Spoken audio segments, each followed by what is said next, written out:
ओम शांति। 2 फरवरी 1976 बाबा के अव्यक्त मधुर महावाक्य। मुरली का टाइटल है भक्तों और पांडवों का पोता मेल। बाबा कहे, आज बाप दादा अपने 3 प्रकार के बच्चों का पोता मेल देख रहे थे। 3 प्रकार कौन से? एक, मुख वंशावली ब्राह्मण जो बाप दादा के साथ साथ नई दुनिया की स्थापना के कार्य में सहयोगी हैं। दूसरे, बाप दादा के ब्राह्मणों के सुमिरन में वो पुकारने में सदा मस्त रहने वाले भक्त। तीसरे, पुरानी दुनिया के परिवर्तन करने अर्थ निमित्त बने हुए यादव। इन तीनों के संबंध से स्थापना का कार्य संपन्न होना है, इसलिए तीनों के कार्य का पोता मेल देख रहे थे। तो क्या देखा? कार्य अर्थ निमित्त बने हुए तीनों प्रकार के बच्चे अपने अपने कार्य में लगे हुए तो ज़रूर हैं, लेकिन तीनों ही कार्यकर्ताओं के कार्य में जब तक तीव्रता में अति नहीं हुई है, तब तक अंत नहीं हो सकता, क्योंकि अंत की निशानी अति है। तीनों में ही कार्य का फोर्स है, लेकिन फुल फोर्स ही कार्य के कोर्स को समाप्त करेगा। भक्तों के पोता मेल में भक्ति के अल्पकाल का फल जो भक्तों को प्राप्त होता है, उसमें देखा कि 75% भक्त सिर्फ अपने नाम मान और शान प्रति स्वार्थ स्वरूप के भक्त हैं, इसलिए उनके कर्म के फल का खाता समाप्त हुआ पड़ा है। बाप को फल देने की आवश्यकता नहीं। बाकी 25% भक्त नंबरवार लगन प्रमाण भक्ति कर रहे हैं। उनकी भक्ति का फल उसी पुरानी दुनिया में प्राप्त होना है, क्योंकि भक्ति का खाता अब आधा कल्प के लिए समाप्त होना है। उसकी गतिविधि क्या देखी कि भक्तों को भी अपनी भक्ति का फल अभी अभी किया, अभी अभी मिला, अर्थात अल्पकाल की लगन का फल अभी ही अल्पकाल में प्राप्त हो जाता है, भविष्य जमा नहीं होता। भक्तों की प्राप्ति का रूप ऐसे है कि जैसे बारिश के मौसम में चींटियों को पंख लग जाते हैं तो वे बहुत खुशी में उड़ने लग जाती हैं, लेकिन वह अल्पकाल की उड़ान उसी सीजन में ही उनको समाप्त कर देती है। वहाँ ही प्राप्ति और वहाँ ही समाप्ति। वैसे ही अब के भक्त अर्थात कलयुगी तमो प्रधान भक्त अल्पकाल के फल की प्राप्ति में खुश हो जाने वाले हैं, इसलिए उनके फल की प्राप्ति का कार्य ड्रामानुसार जैसे समाप्त हुआ ही पड़ा है। सिर्फ 5% प्राप्ति का कार्य अब रहा हुआ है, जो अब अति अर्थात फुल फोर्स से चिल्लाएंगे, उसमें भी विशेष शक्तियों को पुकारेंगे कि वरदान दो, शक्ति दो, साहस और हिम्मत दो। अभी यह अति में जाकर फिर समाप्त होने वाला है। तो भक्तों के पोता मेल का रजिस्टर समाप्त हुआ ही पड़ा है। जो थोड़ा बहुत रहा है वह अभी अभी कर्म और अभी अभी फल के रूप में प्राप्त हो जाएगा। यह था भक्तों का समाचार। दूसरा, यादव सेना का समाचार। उनके पोता मेल में क्या देखा? हर कदम पर उनके क्वेश्चन मार्क्स देखे, स्पीड तेज करने के बहुत चातक देखे, लेकिन जितना स्पीड को तेज करते उतना ही क्वेश्चन मार्क की दीवार बार बार आने के कारण स्पीड को तीव्र नहीं कर पाते। क्वेश्चन मार्क कौन से? एक तो आरंभ कौन करे, मैं करूं या वह करे। दूसरा, अब करें या कब करें। तीसरा, इसकी रिजल्ट क्या होगी। अभी क्रोध अग्नि प्रज्वलित होती, कभी फिर क्या होगा का संकल्प रूपी पानी की छींटे अग्नि को शीतल कर देती है। चौथा क्वेश्चन, यह सब कराने वाला कौन, प्रेरक कौन, इसमें कंफ्यूज हो जाते हैं। उनकी गतिविधि क्या देखी, अपने आप को ही नहीं समझ रहे हैं। होश और जोश इसी दुविधा में है, इसलिए स्वयं से ही परेशान हो जाते हैं। एकांतवासी बनना चाहते, लेकिन बुद्धि एकाग्र नहीं होती, इसलिए बार बार जोश में आ जाते हैं। बहुत तेजी से प्लान बनाते, फुल तैयार भी कर लेते, समय, सेना, शस्त्र और स्थान सब सेट कर लेते। ऐसे ही समझते कि अभी हुआ कि हुआ, बहुत फास्ट तैयारी में रहते, लेकिन लास्ट प्रैक्टिकल के समय में कंफ्यूज्ड रूपी सिग्नल लग जाता। इसलिए उनकी तैयारी में सिर्फ प्रेरक की प्रेरणा के 1 सेकंड का फ़र्क है। इंतज़ाम समाप्त कर इंतज़ार कर रहे हैं। तो उनका पोतामेल संपन्न तैयारियों का देखा। अब सिर्फ एक कार्य में लगे हुए हैं, रिफाइन है, लेकिन अपने विवेक द्वारा अपनी तैयारी को फाइनल कर रहे हैं। फाइनल करने की एक फाइल अभी रही हुई है। यह था यादवों का समाचार। अभी अपना सुनने की इच्छा है। प्रेरणा लेने वाले तो तैयार हैं, लेकिन प्रेरणा देने वालों का क्या हाल है?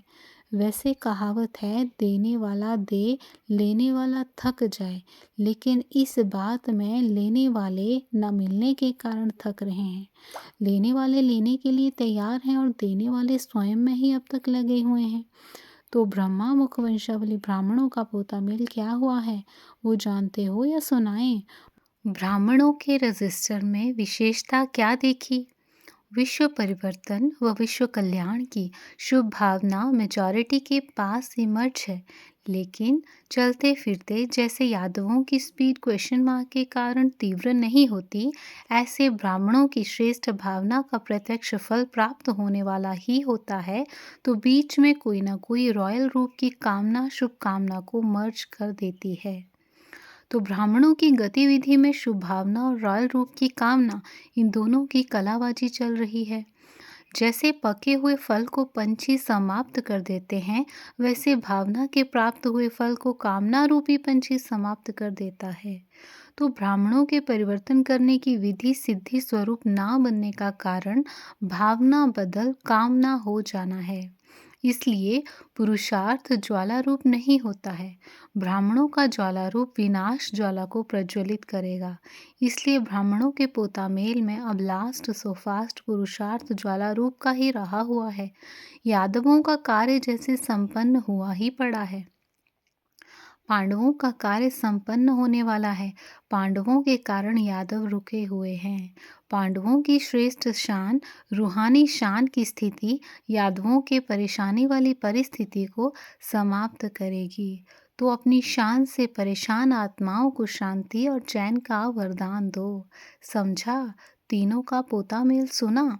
अच्छा, ऐसे ज्वाला स्वरूप सर्व विनाशी कामनाओं को श्रेष्ठ और शुभ भावना में परिवर्तन करने वाले भक्तों को अल्पकाल के अंतिम फल महादानी वरदानी रूप में देने वाले दाता और वरदाता बाप समान देने वाले और सर्व की मनोकामनाओं को संपन्न करने वाले संपूर्ण फरिश्ता आत्माओं को बाप दादा का याद प्यार और नमस्ते।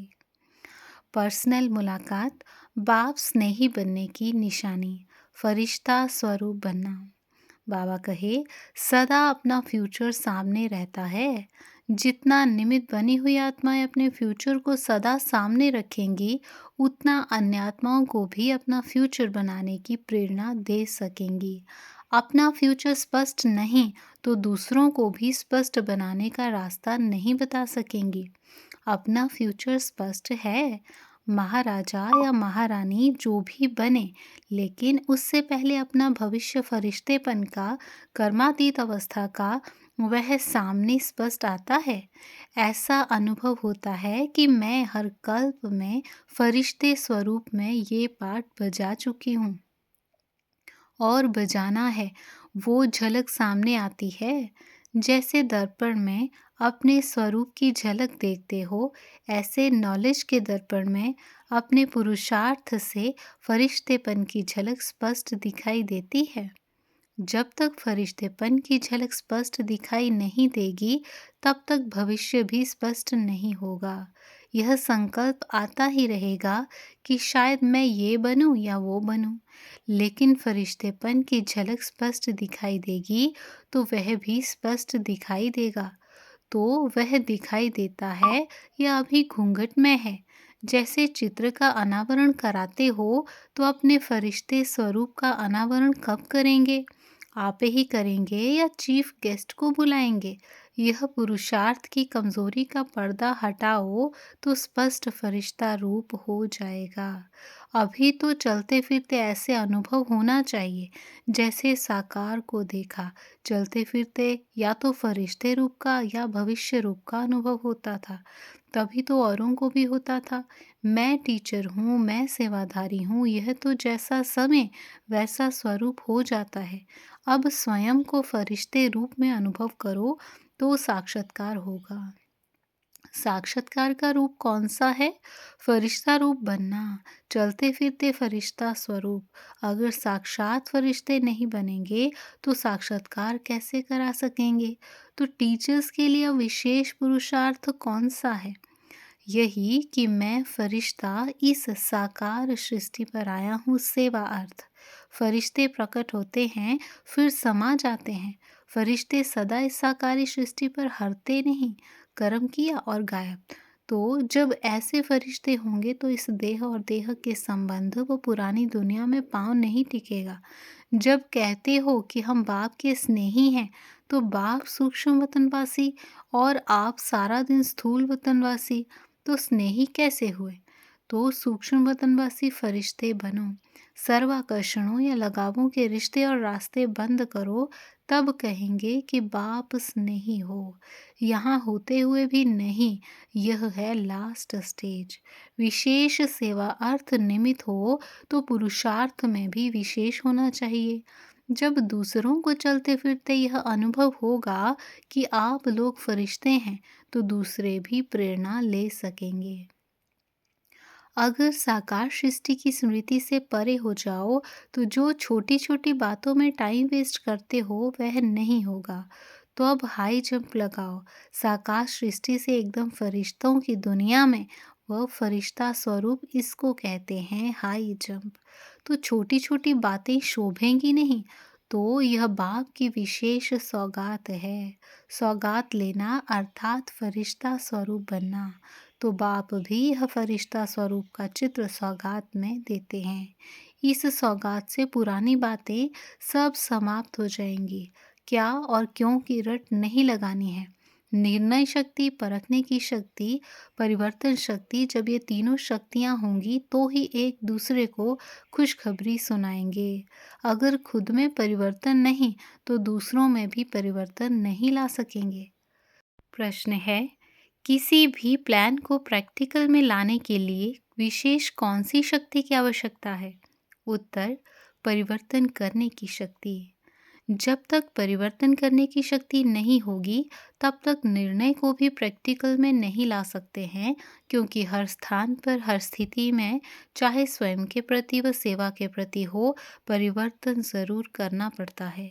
जैसे सफलता मूर्त बनने के लिए संस्कार व स्वभाव परिवर्तन करना पड़ता है, वैसे ही सेवा में अपने विचारों को कहीं ना कहीं परिवर्तन करना पड़ता है। परिवर्तन शक्ति वाला कैसी भी परिस्थिति में सफल हो जाता है, क्योंकि वह बहुरूपी होता है। प्लान को सेवा में लाएंगे और पॉइंट्स को प्रैक्टिकल जीवन में लाएंगे, दोनों के लिए परिवर्तन करने की शक्ति चाहिए। नॉलेजफुल होने के नाते यह तो निर्णय कर लेते हैं कि यह होना चाहिए, लेकिन परिवर्तन नहीं होता है।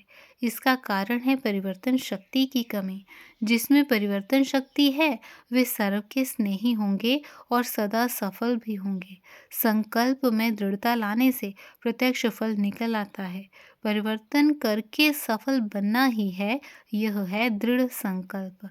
सफलता सफलता मूर्तों का आह्वान कर रही है कि सफलता मूर्त आवें तो मैं उनके गले की माला बनूं। अच्छा, ओम शांति।